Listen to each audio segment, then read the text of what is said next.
De retour dans Africa Newsroom, notre invité, Mohamed Ly, est président du think tank IPOD. Il est toujours avec nous et il est accompagné de nos éditorialistes Samuel Gambok et Alfred Changouf.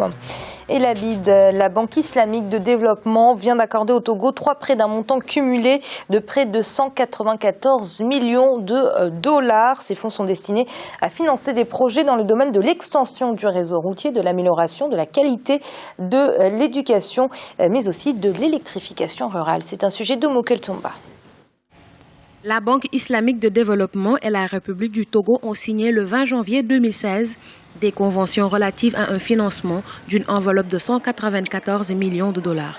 Ces fonds serviront à financer des infrastructures sociales.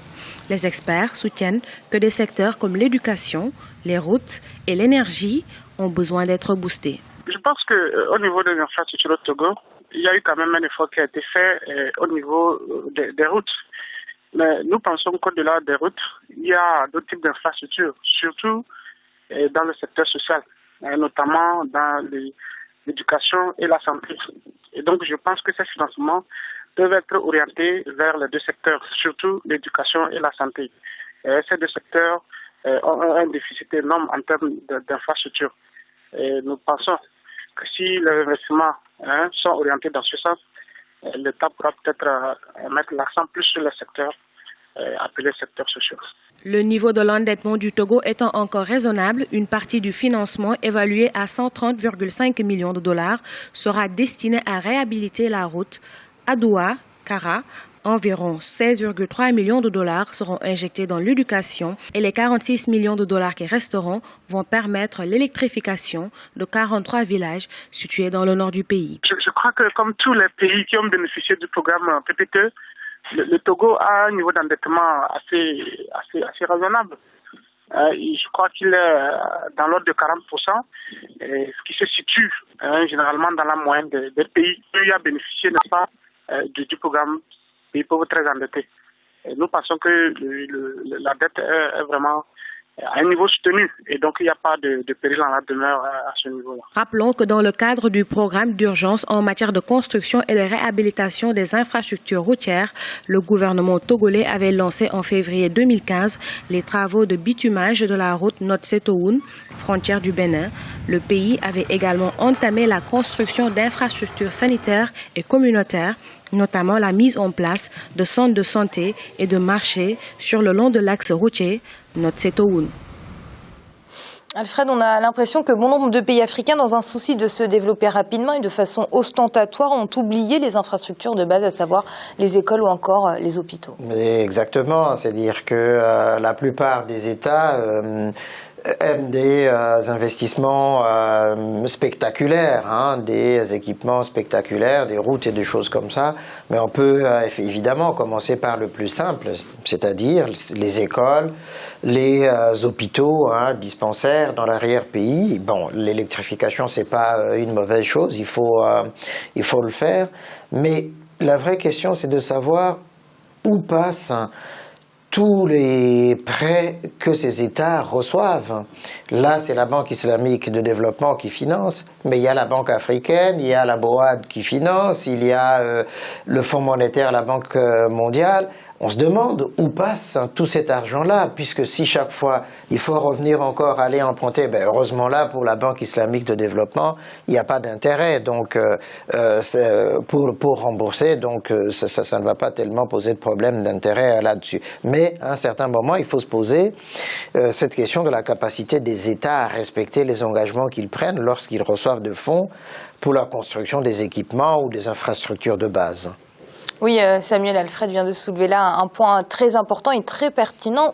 Où sont passées toutes ces enveloppes financières qui ont été injectées depuis des années dans les écoles, les hôpitaux ou encore les routes? À financer une chose principale sur le continent, les activités politiques. On dépense énormément et des sommes faramineuses pour financer les activités politiques. Dialogue de ceci, dialogue de cela, concertation politique, opposition, tripartite de gauche à droite. Tout cela pour protéger certains intérêts. Et au résultat des courses, ce qui est important, ce qui est névralgique pour la nation, pour les populations, est oublié, est rendu à plus tard. Et parfois, on se fait rattraper par les aléas de la conjoncture économique internationale et les pays africains en font les frais. Ils replongent dans le cercle vicieux, endettement, réendettement, allègement de la dette. On ne fait pas grand-chose, réendettement, voilà. Mohamed, on l'a vu, hein, cette enveloppe financière servira également à financer le réseau routier. Est-ce que les États africains ont réellement pris conscience qu'aucun développement ne pourra avoir lieu sans le désenclavement des zones reculées ? Oui, je pense qu'ils en prennent conscience. Il faut savoir que c'est des investissements très lourds au niveau de nos pays parce qu'ils partent d'un réseau routier d'un pays comme le Togo de zéro. Il y a quelque chose qui est extrêmement important, une réflexion que je me faisais tout de suite, c'est le type de financement que l'on reçoit et la façon d'en assurer l'efficience. Quoi qu'on dise, il y a quelque chose, si c'est la banque, les investissements chinois, les investissements qataris, les autres sont dans le sens de fructification, d'investissement. Nous savons ce que nous reprochons aux investissements de la Banque mondiale et du Fonds monétaire. Ils nous ont fait, ils s'immiscent dans nos politiques publiques. Ils nous disent, vous n'avez plus besoin d'éduquer, vous n'avez plus besoin de soigner. Et puis nous, comme Diouf l'a bien dit à l'Europe d'ailleurs, ce que vous refusez de faire, c'est ce qu'on nous a imposé dans les années 2000, c'est les fameux politiques de redressement structurel. Et franchement, parce qu'en Afrique, il y a un anti-américanisme depuis la campagne Bush quand même qui a fait son truc. Mais il faut dire une chose, c'est l'un des investissements les plus éthiques que je trouve, c'est l'investissement des Américains, parce que vous voyez partout où ils sont passés pour leur MCA.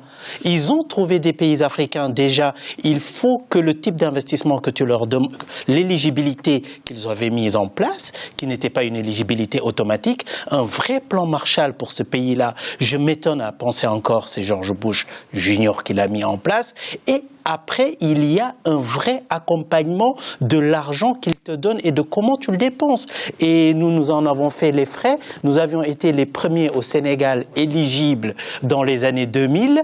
Et quand Wade n'a pas voulu suivre tous les critères selon lesquels un code de marché public et autres et une certaine transparence, quand les États ne jouent pas le jeu, ils bloquent leur argent parce qu'il n'est pas pour question aujourd'hui, et pour répondre à ta question, de donner des enveloppes financières pour que ça finisse dans les banques suisses à des noms personnels de nos dirigeants. On ne fera pas cette polémique ici.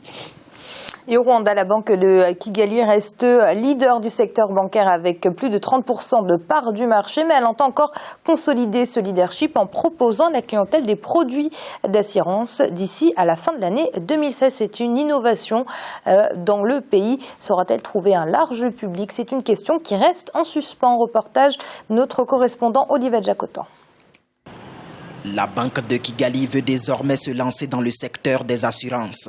Cette institution financière rwandaise, qui détient 33% du marché financier local, va surtout proposer des produits adaptés aux agriculteurs. Plus de 80% de la population active vit de l'économie agricole. La première institution financière du pays attend l'approbation de la Banque centrale pour proposer cette alternative à sa clientèle dans le courant de l'année 2016. Le Rwanda dispose actuellement de 12 compagnies d'assurance, mais le taux de pénétration des produits est relativement faible, soit 2,7% dans le privé. Nous comptons vraiment explorer cette opportunité de notre marché. Nous allons ouvrir plusieurs branches et nous rapprocher davantage des populations. Il y a beaucoup d'agriculteurs dans notre banque et nous cherchons à leur offrir tous les services car nous cherchons toujours à innover.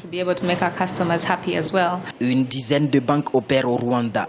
Cependant, l'estimation à 20% du taux de remboursement des prêts et le manque de diversification des produits pour intéresser les populations restent des défis d'actualité. Ça, c'est un grand défi qu'il faut relever. À la fois, il faut relever ça avec une réglementation adéquate par la Banque centrale, mais aussi avec les banques commerciales.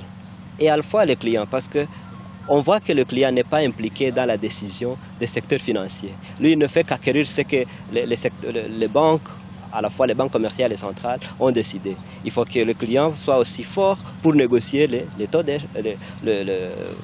d'intérêt. La banque de Kigali est actuellement la seule institution bancaire à aller à l'assaut du secteur des assurances au Rwanda. Les sociétés traditionnelles d'assurance, de leur côté, misent sur la diversification des produits pour l'émergence dans ce secteur d'ici 2020. Samuel, un pari risqué de se lancer dans le secteur de l'assurance ou est-ce que ce sera un secteur qui saura en tout cas trouver son public au Rwanda? Je pense que c'est un secteur qui est porteur. Je pense aussi que la banque a tout le droit et c'est un secteur qui est porteur pour la banque parce que la diversification de ses services peut permettre la fidélisation de sa clientèle. C'est-à-dire qu'un agriculteur qui a un compte bancaire, au lieu d'avoir plusieurs activités, on sait qu'on n'a pas toujours la culture de la paperasse sur le continent, on peut tout centraliser à partir d'un seul opérateur, avoir son compte en banque, y faire toutes les opérations bancaires et aussi assurer toute sa protection sociale.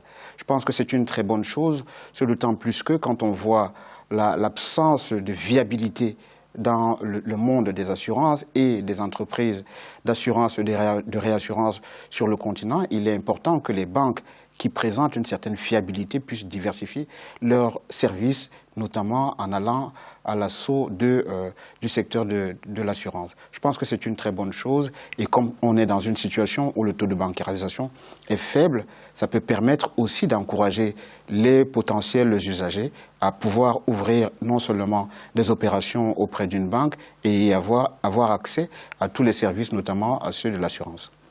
Merci Samuel. Merci Amira, bonsoir. Merci à vous Alfred. Bien, ça a été un ravissement de vous retrouver sur ce plateau. Et puis merci aussi à mes très chères téléspectatrices. Et merci à vous également Mohamed. Je rappelle que vous êtes président du think tank IPOD. Merci pour vos analyses. Bien, ça, merci Amira. Bonne soirée. Vous l'aurez compris, c'est la fin de cette émission, mais l'Africa Newsroom, ce n'est pas fini. On se retrouve demain en cette semaine toujours consacrée au Niger. Merci de nous avoir suivis. Restez avec nous.